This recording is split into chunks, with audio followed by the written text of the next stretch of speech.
तो दोस्तों, जैसे सबको पता है कि जन्माष्टमी आ गई है और कान्हा जी का जो है 56 भोग लगता है। लेकिन यहाँ पे हम एक छोटी सी रेसिपी बना रहे हैं, उनका एक पाक बना रहे हैं, मेवा पाक बना रहे हैं।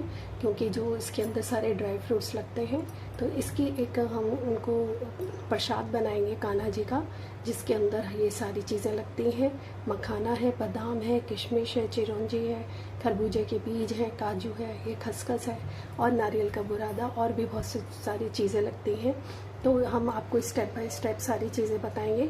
यहाँ पे देखिए, सबसे पहले हम ये सारी चीज़ें जो है ना, अलग अलग घी के अंदर अच्छे से फ्राई कर लेंगे। और हाँ, घी का प्रयोग करना है क्योंकि कान्हा जी हैं, उनको तो घी, माखन, मिश्री ये सब चीज़ें पसंद है। तो आप प्रसाद जो है वो भोग लगाने का ये घी के अंदर ही बनाइए। यहाँ पे हमारी कढ़ाई गर्म हो गई है और यहाँ पे हम थोड़ा इसके अंदर घी डालेंगे। और घी के होते ही यहाँ पे सबसे पहले हम मखाने भून लेंगे अपने, अच्छे से क्रिस्पी हो जाने चाहिए मखाने।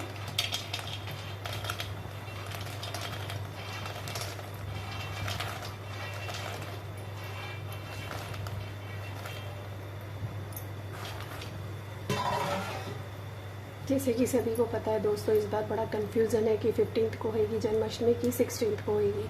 तो सब लोग जब अपने अपने हिसाब से अलग अलग तरीके से यहाँ पे अलग अलग दिन पे मथुरा होता है, वृंदावन होता है, और इस्कॉन टेम्पल के हिसाब से सब लोग अलग अलग तरीके से बनाते हैं। तो हम लोग 15 को कर रहे हैं क्योंकि अष्टमी लग रही है और अष्टमी पे ही 12 बजे कान्हा जी का जन्म होता है। तो कान्हा जी का जन्म हम कैसे करते हैं, हम एक खीरे को अच्छे से कर लेते हैं खाली, और उसके अंदर कान्हा जी को बैठा के रख देते हैं। और रात को 12 बजे उनको निकाल के, नहला के, और फिर पूरा चरणामृत से उनको करके, फिर उनका 16 श्रृंगार करके उनको झूला झुलाते हैं। फिर ये सब मेवा जितना भी हमने प्रसाद बनाते हैं सबका भोग लगाते हैं। तो यहाँ पे देखिए, हमने जितने भी ड्राई फ्रूट दिखाए हैं ना आपको, सब धीरे धीरे करके एक एक बार करके सब जो है वो हम देसी घी के अंदर फ्राई कर लेंगे। यहाँ देखिए, मखाने अच्छे से हमारे क्रंची हो गए हैं, देखिए अच्छे से टूट रहे हैं।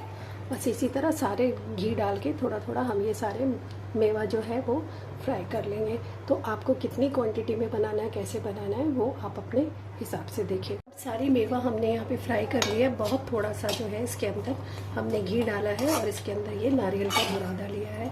तो देखिए, नारियल भी अपना घी छोड़ता है, तो हमको बहुत थोड़ा सा लेना है। और इसके साथ ही हम यहाँ पे किशमिश भी फ्राई कर लेंगे। गैस को एकदम कम पे रखना है। ये देखिए, इसके साथ ही यहाँ किशमिश भी हमारी अच्छे से फ्राई हो जाएगी, क्योंकि किशमिश बहुत जल्दी फ्राई हो जाती है, इसलिए हम नारियल के संग इसको लेंगे। और इसके साथ ही हमने जो खसखस लिया था वो भी इसके अंदर डालेंगे। तो नारियल का जो है बहुत अच्छा फ्लेवर आ रहा है इसको फ्राई होने का। अभी यहाँ पे हम गैस बंद कर देंगे। अब कढ़ाई हमारी जितनी गर्म है ना, उतनी गर्म में नारियल और किशमिश और अच्छे से सब फ्राई हो जाएगा। इसके बाद हम इसको ठंडा करेंगे, और ठंडा करने के बाद फिर इसको तो पीसने की ज़रूरत नहीं है क्योंकि नारियल है, इसका बुरादा है। कई लोग जो है खड़ा नारियल भी करते हैं, तो आप पतले पतले पीस करके भी इसमें डाल सकते हैं। और बाकी जो मखाना, बादाम, किशमिश, ये सब चिरौंजी, काजू है ना, इसको हम दरदरा सा पीस लेंगे ग्राइंडर के अंदर। फिर आगे नेक्स्ट स्टेप बताते हैं कि हमारी यहाँ पे सारी मावा, नारियल जितना भी हमने भूना था सब यहाँ भून के हमने हल्का सा देखिए दरदरा सा ग्राइंड कर लिया है। अब यहाँ पे हमने एक कटोरी ले ली है। कटोरी के हिसाब से ये हमारा पूरा जो है वो 4 कटोरी है। आप कोई भी नाप ले लीजिए। तो आज हम चाशनी बनाएंगे ना, वो चीनी में नहीं बनाएंगे, गुड़ के अंदर बनाएंगे। तो गुड़ जो है बहुत हेल्दी होता है, आयरन होता है इसके अंदर, तो चीनी से ज़्यादा बेनिफिट गुड़ के अंदर होते हैं। तो हमने एक कटोरी के अंदर ये सारा मेजर कर लिया जितना है। तो ये हमारी 3 कटोरी के करीब है। तो यहाँ पे हम इसका आधा गुड़ का जो है वो पाउडर बना लेंगे, उसकी चाशनी बनाएंगे। तो जितना आपका ये मेवा का आपका मटेरियल है ना, जितना भी है बनाया आपने, उसका आधा आपने गुड़ लेना है। अब यहाँ पे हम थोड़ा सा घी लेंगे और अब हम चाशनी बनाएंगे गुड़ की। यहाँ पे हमने गुड़ ले लिया जितना आपको बताया था प्रोपोर्शन। हमारे मावा का जो था 4 कटोरी था, तो हमने यहाँ पे 2 कटोरी लिया है और इसके अंदर हम गुड़ डाल देंगे। ये मेरे पास थोड़ा खड़ा गुड़ था और थोड़ा ये इसका पाउडर था, तो पहले अभी ये पिघल जाएगा तब हम इसको डालेंगे पाउडर को। तो इस यहाँ पे थोड़ी गैस कर दीजिए आप। इसके अंदर 2-3 चम्मच जो है वो पानी जाएगा।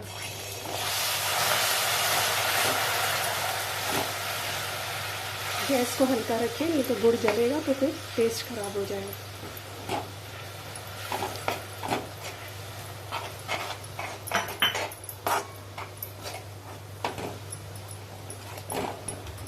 इसको जल्दी जल्दी हमें चलाना है कि नीचे लगे ना। तो दोस्तों इसका जो कलर है ना वो थोड़ा डार्क आ रहा है क्योंकि ये गांव का गुड़ है। तो वहाँ पे जो है थोड़ा सा डार्क कलर का गुड़ मिलता है। बाज़ार में आराम से गुड़ का पाउडर मिल जाता है, आप उसको ले लीजिए। यहाँ पे हम ये पाउडर डाल देंगे। तो हमारा 2 कटोरी यहाँ पे गुड़ हो गया है।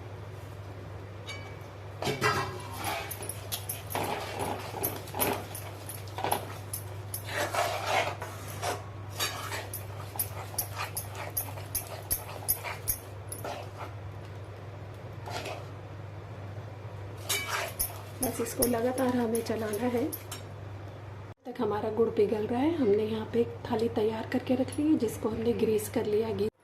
यहाँ देखिए हमारी चाशनी बहुत अच्छे से बनके तैयार हो गई है। इसको देखिए। अब बस इसके अंदर हम सब मेवा मिक्स कर देंगे।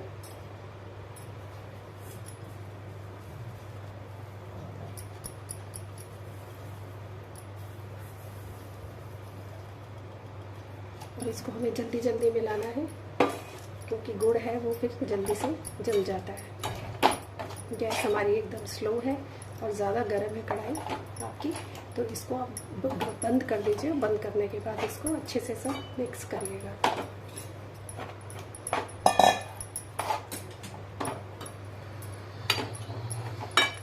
हमने जो थाली ग्रीस की थी उसके ऊपर सारा मटेरियल रख लिया और यहाँ पे एक कटोरी हमने ले ली जिसको गीला करके हमने ऐसे टैप करके यहाँ पे इसको सब बराबर कर लिया है।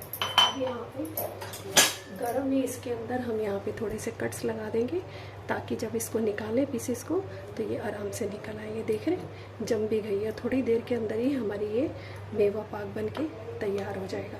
तो ये देखिए मेरी रेसिपी अगर आपको पसंद आती है, गुड़ के संग बनाइए, बहुत ही हेल्दी है, कान्हा जी का भोग है फेवरेट। तो हैप्पी जन्माष्टमी।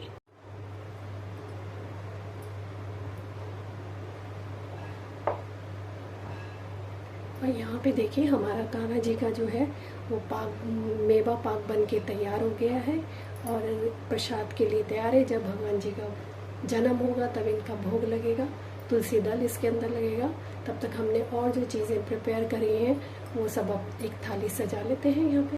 तो दोस्तों यहाँ पे हमारा कान्हा जी का भोग जो है वो तैयार हो गया है। यहाँ पे हमने मावे की खीर बनाई है, यहाँ पे हमने धनिया की पंजीरी बनाई है जो कान्हा जी को बहुत ही प्रिय है। यहाँ पे हमने आटे की पंजीरी बनाई है और ये है माखन मिश्री जो कि उनको बहुत प्रिय है, माखन चोर कहलाते थे ना। और यहाँ पे हमने मेवा पाक जो बनाया है वो बनाया है और यहाँ पे ये तुलसी दल है। अभी हमने यहाँ पे चरणामृत नहीं रखा है क्योंकि जब तक कान्हा जी का जन्म नहीं होगा, उनको नहलाया नहीं जाएगा, तब तक वो चरणामृत बनता नहीं है। तो हमने कुछ भोग की चीज़ें उनकी तैयार करी हैं जो उनको पसंद आती हैं, प्रिय हैं। तो दोस्तों हैप्पी जन्माष्टमी। आप मेरी ये रेसिपी जो है वो स्टेप बाय स्टेप देखते रहिएगा। इसको कैसे बनाना है, बहुत ही अच्छी बनती है और हेल्दी है जो गुड़ के अंदर बनाई है। तो आप सबको जन्माष्टमी की बहुत बहुत बधाइयाँ। और कान्हा जी के भोग हमारा ये थाली तैयार हो गया है।